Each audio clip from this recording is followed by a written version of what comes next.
Welcome to your Daily Writing Habit, episode number 144. If you're writing a book or thinking about it, or maybe you've started writing your book and you're having some trouble finishing it, you are in the right place. Hello, I'm your host, Christine Whitmarsh, also known as Christine Inc., I-N-K, if you're looking for me online. Each day I'm sharing with you the writing habits I've learned over my 18 years as a ghostwriter, book coach, and author.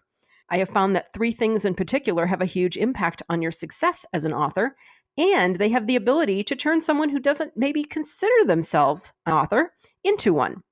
And those 3 things are writing fundamentals, productivity, and mindset habits. And those are the 3 things that we cover here on your daily writing habit. Here's today's inspirational quote. Your why needs to push you so hard that you don't even come up for air sometimes. Monroe Mann. So yesterday in episode number 143, if you want to look that up if you missed it, I delved into the why behind your book project, what your reason is for writing a book, and how that reason actually powers your project forward, especially through obstacles and writer's block and days when you're not feeling inspired. Your why can really power your book forward.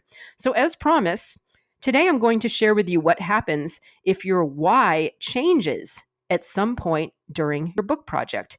And this is a lesson that one of my book coaching clients learned recently. It's especially true if your book, if your project is rooted in a personal mission, that your why can change. And she was very surprised when her why changed, but did a very awesome job of regrouping and carrying on. She's doing better than ever now. So as you change, so again, this is especially true if your project is rooted in a personal mission. I mean, your why can change on a business book. Your why can change because of life in any type of book. But if your book, the original why for your book has something to do with your life and a personal mission and, a story that you're telling that, something very close to you, that's a higher likelihood that your why might change during your book project. Because as you change, as a person, which we all do every day, the things attached to you are bound to do the same, and books are no exception. So what do you do when the why powering your book changes? First, don't panic.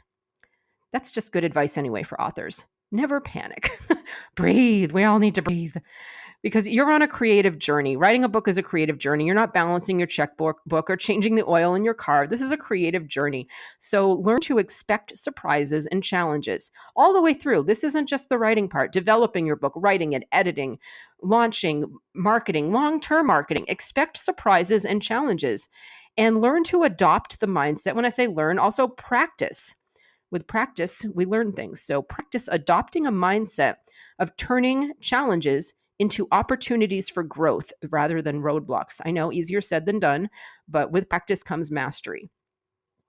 And you might find some opportunities for growth that include discovering something new about your story, subject matter, or yourself as an author. Or you might uncover a layer of tenacity and mental toughness within yourself that you didn't even know you had. Maybe you're never the person that finished a project or, and followed through with things. But you really, just by practicing this mindset of turning challenges into opportunities, all of a sudden there's this layer of mental toughness and you just had no idea it was there the whole time waiting to show itself. So big opportunity to find that. Also, an opportunity to surprise the people who thought you couldn't do it. And by the way, the number one person who thinks that you can't do it is you. So no matter what you think about, in your mind that you've created all these stories around you that other people are convinced that you're going to fail at writing your book and not finishing it, just be willing to look at the fact that that might be projection, that you might be projecting your own fears and your own beliefs that you can't follow through with something onto other people, because they're probably, in reality, in most circumstances, obviously with exceptions, they're probably rooting for you to finish. So surprise the people who thought you couldn't do it, starting with yourself. You started this book for a reason, and a good one. I don't care what it was. You started this book. Something moved you into motion here, just like the flywheel. Some large force moved you into motion. Trust in that and make the decision to keep going. If you're suddenly realizing halfway through your project, perhaps, that your initial why no longer applies, give yourself a moment to pause. Yes, I'm actually saying stop writing your book, especially if you've temporarily lost contact with your why for doing it. So if you've lost connection with that why, stop. Go back to what we did in yesterday's exercise, the beginning of your project. Figure out your new why. So don't continue writing until you just have a new connection with your new why. It's kind of like that's the engine. So don't try to drive a car without an engine. I don't know how that would work anyway, but that would be the equivalent. Writing a book without a why, there's no engine in the car. So stop trying to push it along and like running Flintstone style with your feet under the car. Go back and get an engine. So once again, your why doesn't have to be earth-shattering. It just has to be strong and personal enough to get you through to a place where many aspiring authors never see a completed manuscript, even a completed rough draft manuscript. You wouldn't believe all the people that start books and they never get that. So you just need a why strong enough to get you there.